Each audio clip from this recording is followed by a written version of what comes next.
Hey, friend. How's it going? It's going. It's Monday. It feels like it's been forever since I saw you, but it was only Friday, and it was a fun time on Friday that we had with all of our friends. So, yeah, it's good.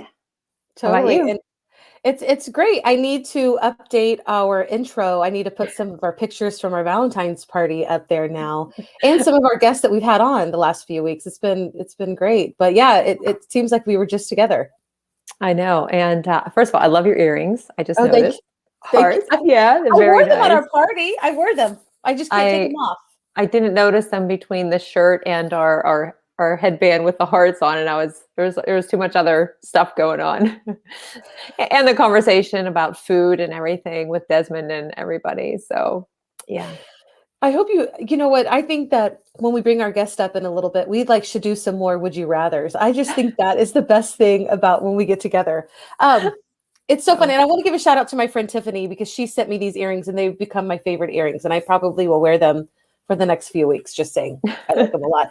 Um, how was your Valentine's Day? it was a Sunday, right?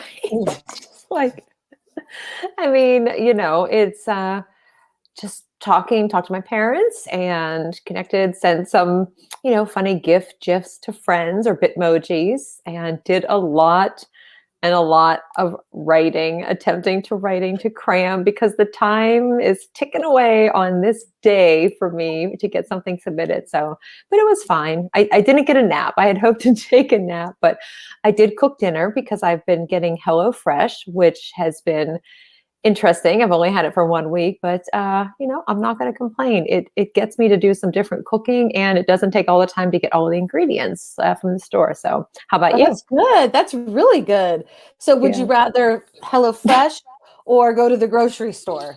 Oh my gosh, I haven't been in the grocery store since March 16th of last year. So I'm going with HelloFresh. That is a true story. Hashtag true story. I have not been in a grocery store in almost a year. And at this point, I have no intention of going in because why break that record? What? If you're going to go anywhere, go to Nashville. Well, Facebook Oh user, yeah. who are you that has this would you rather? I see Jillian is here. Thank you all for joining us, whether you're coming in live through Twitter or Facebook or YouTube. We're so glad you're here with us. I had a really good Valentine's Day. First of all, one of my good friends, she sent me these cute little stationery, like she thought of me like totally done. Oh, And it was so that began my week. I just forgot all these sweet stickers. Do you know who that friend was? I have no idea. She might have sent you a romance novel too at some point, maybe. I don't know. Just saying.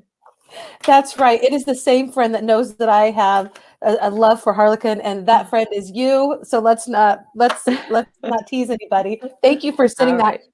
And then we had a Valentine's party on Saturday with my kids. And look at this. We made all of these scratch art, and I wanted to show off. These are my creations. I really got into it too. They're awesome. Even my husband got into it. He was like, look at my faces. This is my son, Ben. And I got these at Party City. But how fun. Do you remember doing this at art? This is my daughter, Madeline's. We didn't have those when I was a kid. I mean, I had like an Etch-a-Sketch and something like that. Although my Well, students for Spanish, I've gotten those for my students to do, and I have seen them in the dollar store. But as a they're in the kid, dollar no. store. Here in Pennsylvania, they are. I don't know about Alaska. I sure didn't pay $1 for them. They were not cheap. But Well, I they're not remember as making good. them in elementary school. What we did was we colored this like manila folder or some sort of thing. It probably was like cardstock.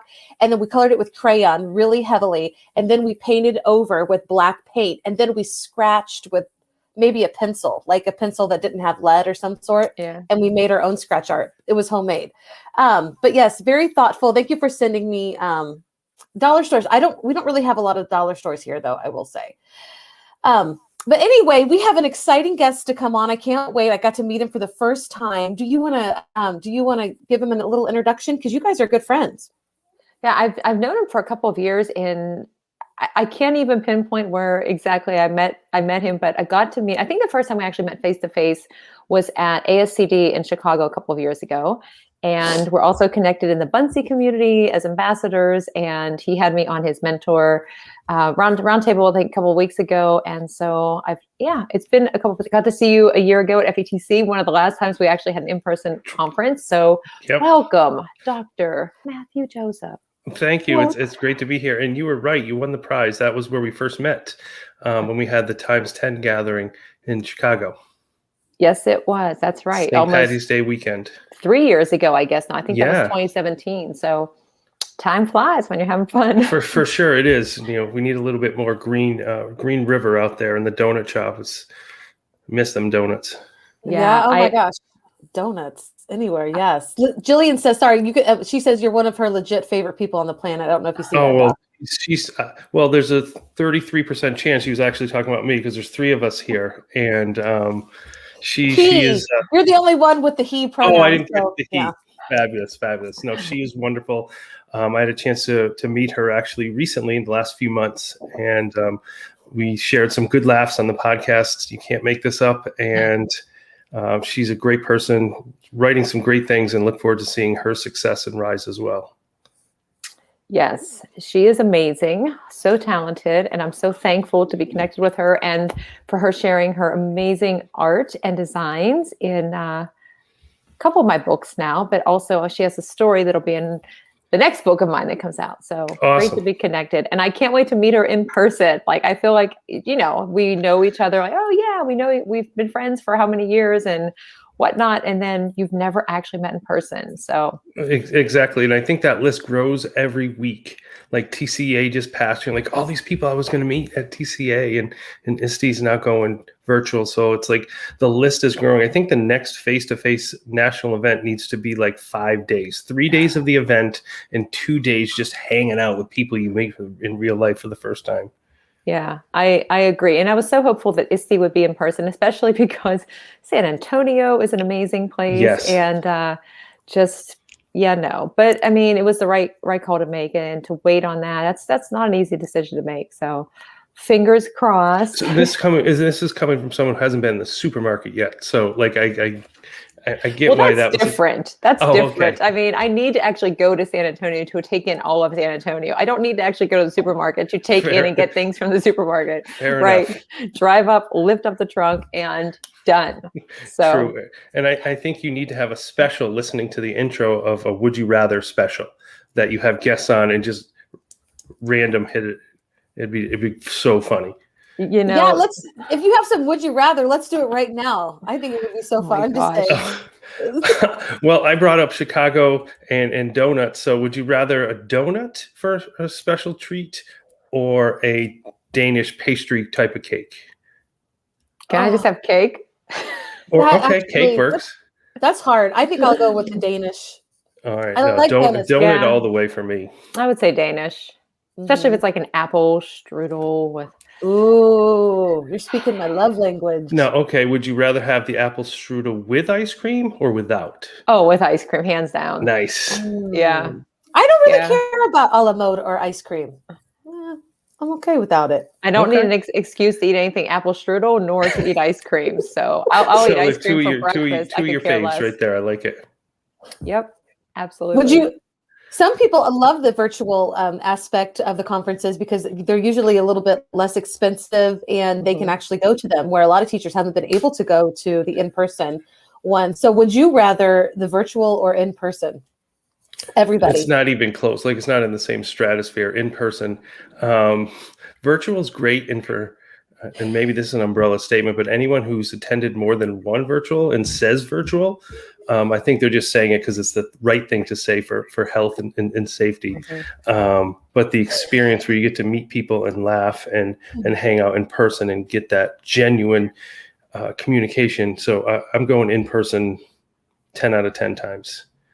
I mean, in the middle of the pandemic, I think that'd be a hard choice of no, but all things being equal, in person I've met so many great people and continued those conversations past the event that has helped me kind of flourish and open my thoughts to new ideas, to new adventures.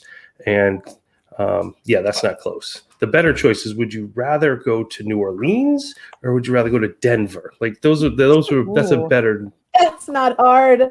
New Orleans. I would rather go. Am I like the odd one out now that I'd pick Denver? I'd probably pick Denver too, because it's really nice up there in the mountains. Yeah. I don't know if I trust myself enough in New Orleans, to be honest with you. Well, I don't trust myself at all, but I still choose it. Yeah, and I mean, that's weird for me because I speak French, and so you would think, oh yeah, I should want to go there. But having been at Denver was actually the first place that I flew after not having flown for 21 years to go to EST, which I wasn't going to drive. I wasn't going to take. I mean, I love Amtrak, but that's a long ride on a train. That's a long trip from Pennsylvania. Oh yeah, but it was. I loved everything about it. I mean, I loved where the conference was downtown. I liked going to Boulder. I liked being able to go to the top of the mountain and have like snow, and then come back down, have it be warm. I don't know. So yeah. Nice. Yeah, it was with us. It was, are we going to go to Denver? Or are we going to go to Anchorage? And we chose Anchorage. So that's a true story. Yeah. Would you choose Anchorage again? Right. Now, would you rather? Would you rather a redo or go with what you went? Wait, rewind or pause? Going back to Friday, rewind or pause on that one? I have a feeling that if we could rewind that. Hey, Carly, it's good to see you. If we could rewind this, I feel like moving to Alaska has actually put me in the position that I am able to even be here with you right now. So hopefully I wouldn't rewind that because I probably wouldn't have been able to be the logistics manager for EduMatch, you know what I mean? And started a lot of these relationships. So hopefully we would choose Alaska again. And it's cold, and all of you tagged me because you got my weather, or all these things. Yeah, now you don't feel so bad, right? You know what? I didn't put care. my weather on you. I want to tell everybody that's in warm climates normally, what is it, a week? You can make it through. I have all of this weather until freaking May. So I'm not, awesome. I don't feel sorry for anybody. Sorry. Oh, you're so funny. This is why in person is better, because the three of us are just talking right now. There may be people watching. There may not be. We're just having. This is what happens. I'm agreeing with you. Hey, Carly. Hey, great chat this week on Mastery Chat. I don't know if I can follow that up this week. So yeah, and I think the Facebook user is Christine Rivasi, who actually the first time you and I met, you called her on the phone. I know. I remember that. Yeah, that was. Yeah, it was when we were at the pizza at that event. Yeah. I mean, she has her book out. She just signed another contract for another book. Yeah. So congratulations on that. She's amazing. Absolutely amazing. Everybody in our Thrive in Edu community is pretty darn amazing, I think.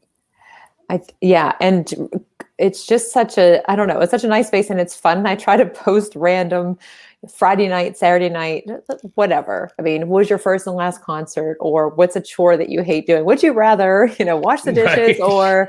Well, we have to have that. And that's, when I was starting to think about a podcast or trying to do something different, that's why I came up with the idea of, you can't make this up, because it's just telling stories of things that you can't believe in education. Jillian was on and talking about how, someone in her class ate an adult cherry. And if you want to learn more, listen to it. But it was so funny. And yeah, see, that's a good plug. I'm plugging the podcast. Yes. But you doing those things and then Friday nights and getting people talking, or even this kind of banter of just keeping it light.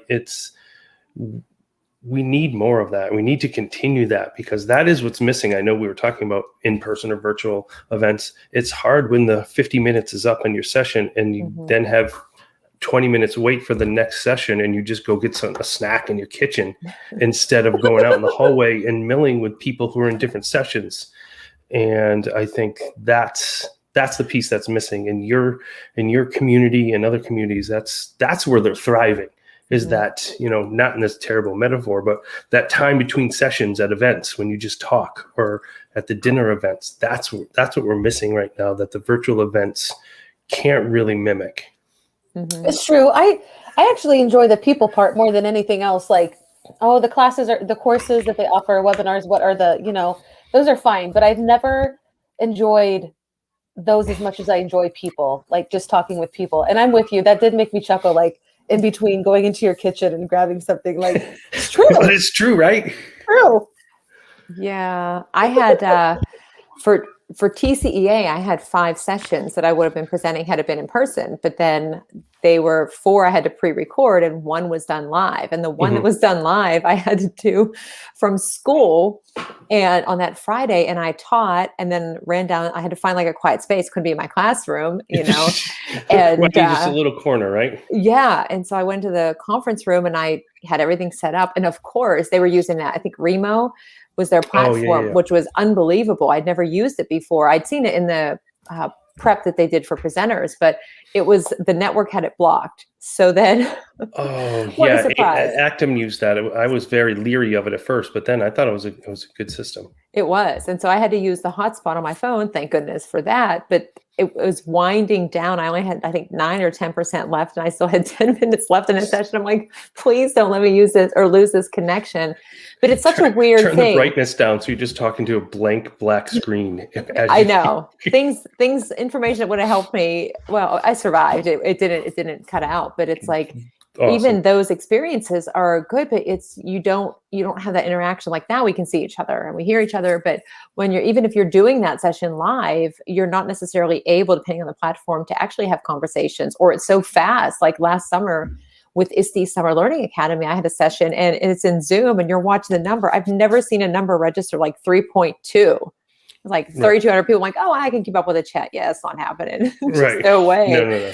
But the people are engaging. And so it's, ISTE Live.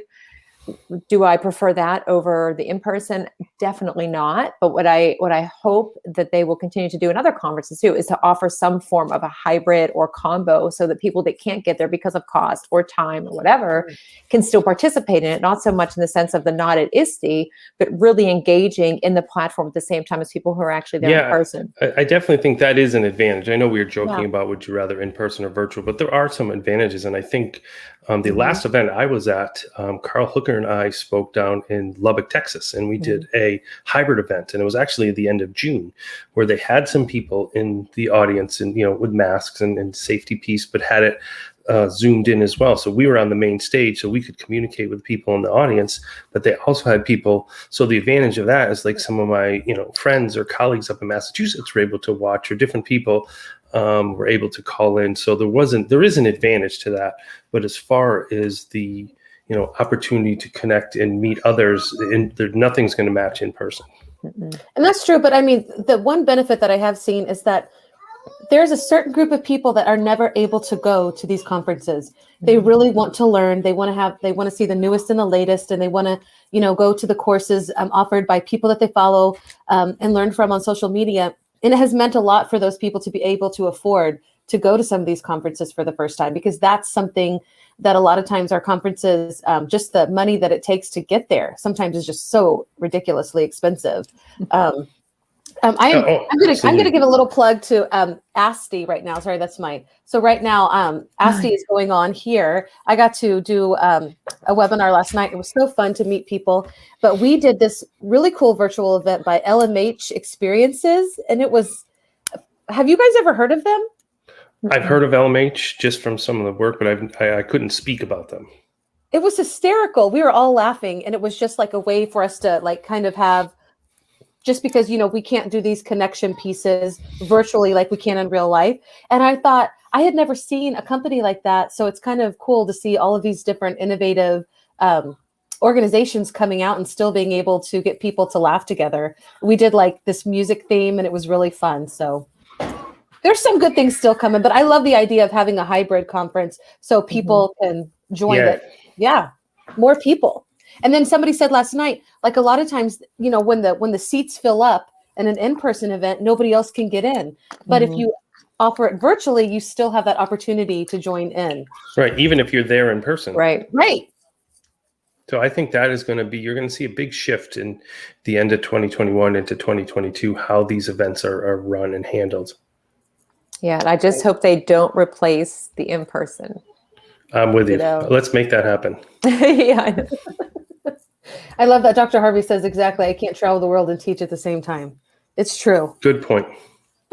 Although he was in Paris the other night. We were Yeah.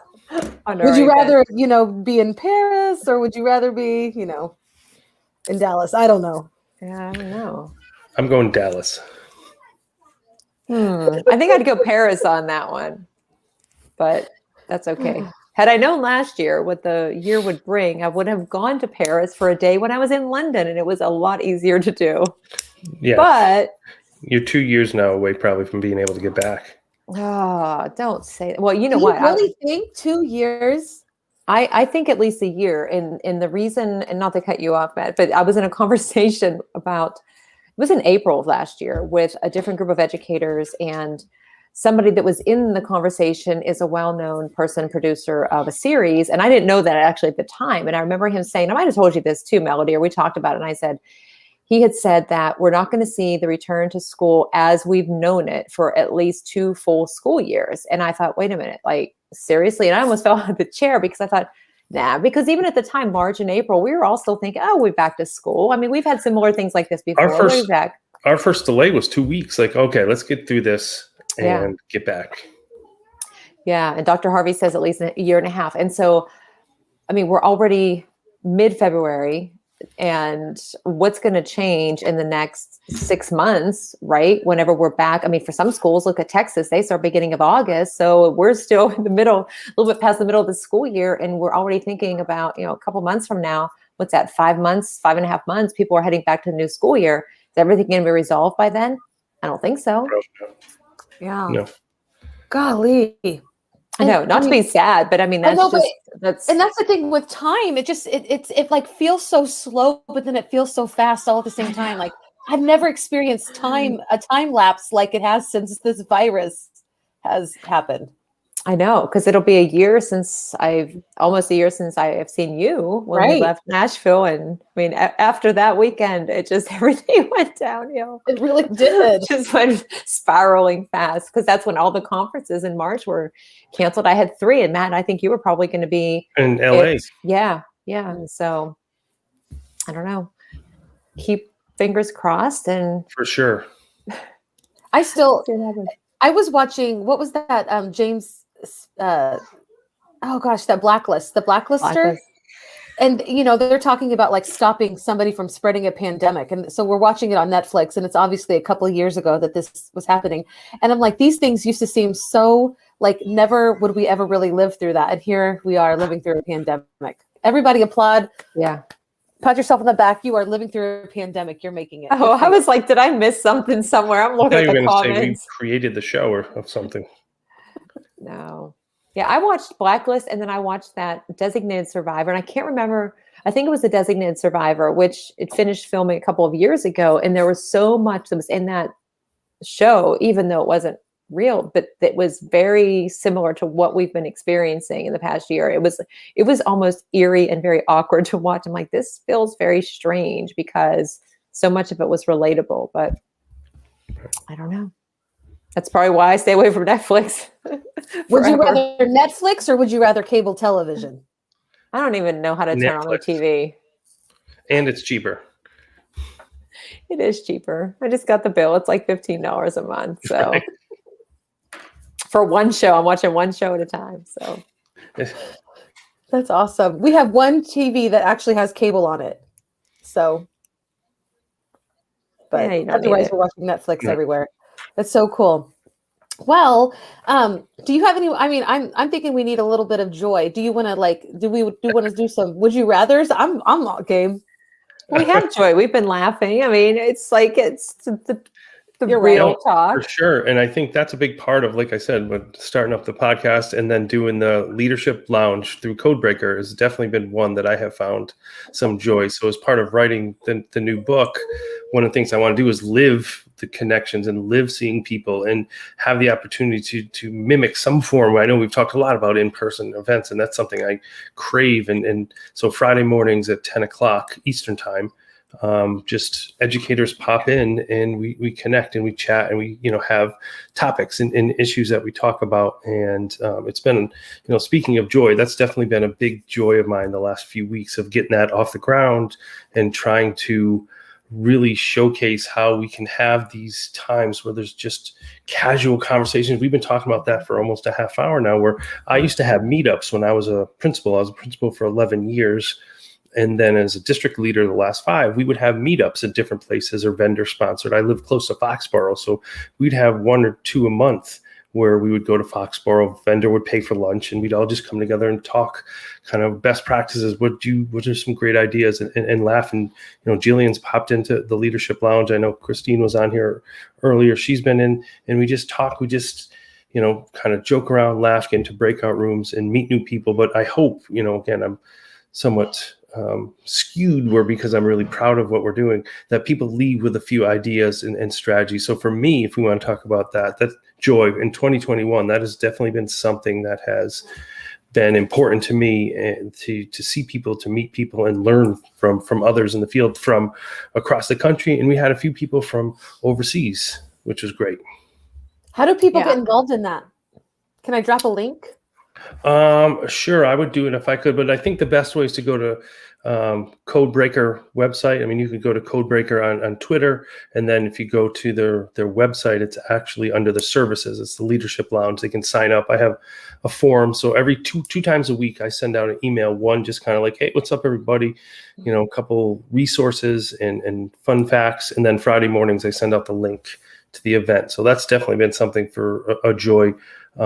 This month, Rachelle was on the mentor roundtable. So that's definitely something that's been a joy to meet with and support educators, new educators through doing that and incorporating resources. We have Brandon Beck coming on this Sunday and really talking about trying to bring people on with different perspectives and to show our new educators that this is not normal.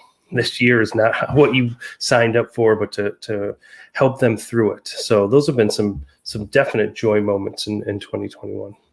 Yeah, that's great. I can't join in on Fridays because I'm teaching at 10. I'm like, oh. Right, yeah. So it is a tricky time, and I get that.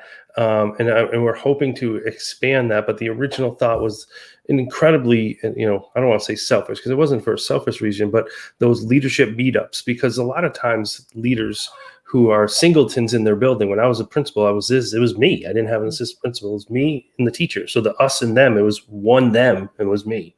And having that opportunity to meet up with other educators is important. So for early stages, just keeping it at that time, and then really looking, I've talked with Brian Espinal and trying to incorporate a different time later for more access for teachers, but I'm someone that likes to prototype things. Start it out, get it working before it just goes, let's try all these different things. And then it saturates and it kind of fades away. I definitely am not someone who likes to do that.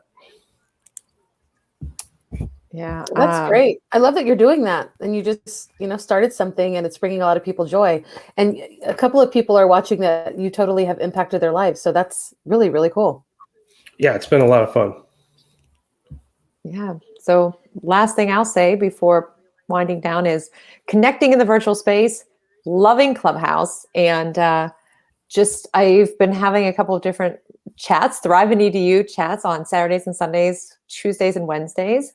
But if anybody, you have to have an iPhone or have an iPad, luckily, but it is very addicting to join those conversations, but it's also really neat to see what's happening and what people are talking about and to continue to build your own network, just to be able to hear voices, to be able to hear other people's voices, but without that drain of, joining in Twitter chats is great, but you have to keep up and keep typing, or if you're in a webinar, you want to have the camera on so you can interact. But with this, it's you can just be anywhere. Hey, meet me in the Clubhouse. So I did write a blog about it that should be out on Getting Smart, I think, next Monday. But a lot of people are talking about it. So some people don't know about it. But I've had it kind of going all day. You get pinged into different rooms. Matt and I have been in the Bunsey room on Saturday mornings, which is great. So highly recommend it. And we'll see you there or somewhere. Yeah, no, I agree. It's a great way to connect and have that real-time conversation. And there's not all the GIFs and pictures of somebody's breakfast and different things in there, where you're just having authentic conversations with